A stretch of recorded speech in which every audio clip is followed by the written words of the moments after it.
A graça e a paz do nosso Deus. Números, capítulo 10, versículo 2. Assim diz a palavra.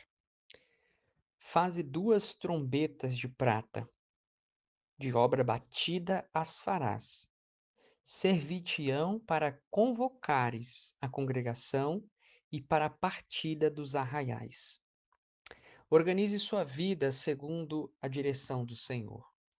Queridos irmãos, depois de quase um ano aos pés do Sinai, Israel estava prestes a partir rumo à terra prometida. O Senhor já estabeleceu a lei, organizou as tribos, consagrou os levitas e santificou o acampamento. Agora é hora de caminhar. O povo não partiria de qualquer maneira. Deus estabelece trombetas, sinais, ordem, organização. O Deus que habita no meio do seu povo também organiza o movimento do seu povo. O capítulo não trata apenas de logística, trata do senhorio de Deus sobre o tempo, sobre as decisões e sobre a estrutura da vida do seu povo. E aqui aprendemos que a espiritualidade verdadeira não é desordem, é vida organizada sob a palavra de Deus. E a primeira lição que nós podemos aprender é de que devemos nos submeter aos movimentos da voz de Deus. Entre os versículos 1 e 10, as trombetas tinham duas funções claras: convocar o povo, organizar o povo e preparar para a guerra. O povo não se movia por impulso, por emoções, por ansiedade. Eles se moviam quando ouvia o som determinado pelo Senhor. Perceba que não era qualquer som, nem qualquer pessoa tocava de qualquer maneira. Havia uma instrução específica. Deus determinava quando reunir, quando partir e quando guerrear. Perceba e observe que Deus quis treinar o povo à obediência disciplinada, para que nada fizessem segundo o seu próprio juízo. Quantas decisões tomamos pelo som da nossa ansiedade? Quantas vezes nos movemos porque todos estão se movendo?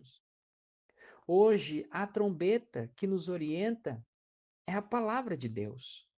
E ela nos chama, ela nos corrige, ela nos direciona e ela nos alerta. Essa é a trombeta do crente hoje. A vida cristã madura não é guiada por sentimentos momentâneos, mas por um princípio claro da Escritura, da palavra de Deus. Antes de mudar, de agir ou reagir, pergunte: isso está alinhado com o que Deus quer com que seja feito? A segunda lição que nós aprendemos é de que devemos reconhecer que Deus é um Deus de ordem.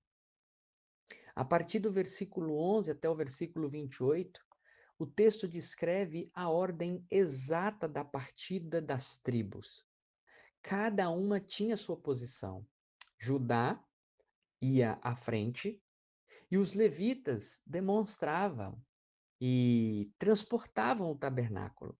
Tudo tinha o seu lugar.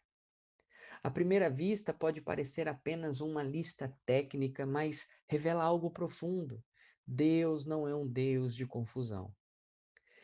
Na primeira epístola que o apóstolo Paulo escreve aos Coríntios, no capítulo 14, versículo 33, Paulo afirma de que Deus não é Deus de desordem, e sim de paz. Isso nos ensina que a ordem da criação, esse todo amparato de Deus, reflete o caráter do Criador, onde Deus governa a harmonia, a propósito. A nossa vida familiar precisa de ordem. A nossa vida espiritual precisa de disciplina. A nossa igreja precisa de estrutura. O nosso tempo precisa ser bem administrado. A desorganização constante não é sinal de libertação espiritual. Muitas vezes de falta de submissão. Quando Deus governa o nosso coração, ele começa a colocar em ordem a área e as vidas práticas que nós temos no nosso dia a dia, as nossas responsabilidades, os nossos compromissos. O crente não anda desorganizado. Em terceiro lugar, devemos estar preparados para avançar, mas avançar no tempo certo. O verso 11 é um marco histórico e ele afirma a nós dizendo que no segundo ano, no segundo mês, a nuvem se levantou. Quase um ano no mesmo lugar. O povo estava tendo um tempo de preparação, um tempo de aprendizado, um tempo de estruturação. E só depois disso a nuvem se movia. Deus, primeiro, meus irmãos, estabelece ao seu povo ordem antes de enviá-lo. Às vezes queremos partir antes de sermos preparados. Queremos promessas sem processo. Queremos destinos sem a devida disciplina. Mas Deus trabalha em fases. Se você está em um tempo de espera, talvez seja o tempo de organização interior, de se acertar com Deus, de ser mais submisso, de ser mais organizado com as coisas do reino. Deus não desperdiça período de preparação. Deus sempre tem um propósito. Quando a nuvem se mover, é sinal de que você já está pronto. As trombetas que convocavam o povo estão apontando claramente para a voz de Cristo, que chama suas ovelhas. O Evangelho segundo João, no capítulo 10, versículo 25, Jesus diz: As minhas ovelhas ouvem a minha voz. Ele também é aquele que ordena a sua igreja, distribui dons e estabelece ministérios. Assim como Israel só partia quando Deus determinava, nós seguimos aquele que é o Senhor da igreja. Cristo não apenas nos salva, ele governa a nossa caminhada. A conclusão que temos de Números capítulo 10 é de que, em primeiro lugar, devemos nos submeter aos movimentos da voz de Deus. Devemos saber se é isso mesmo que o Senhor quer para nós. Devemos ouvir a sua palavra e compreendê-la. Segundo, devemos reconhecer que Deus é Deus de ordem. Precisamos nos organizar, estarmos prontos, preparados, alinhados para prosseguir naquilo que Deus nos ordenar. E em terceiro, aceite o tempo de preparação antes do avanço.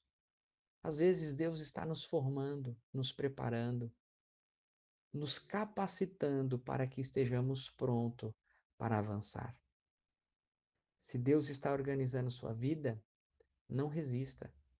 Se Ele está pedindo paciência, disciplina, não ignore. Se Ele ainda não mandou você partir, descanse, espere. A maturidade cristã começa quando aprendemos a viver não pelo impulso, mas pela direção do Senhor em nossa vida. Organize sua vida segundo a direção do Senhor. Deus te abençoe.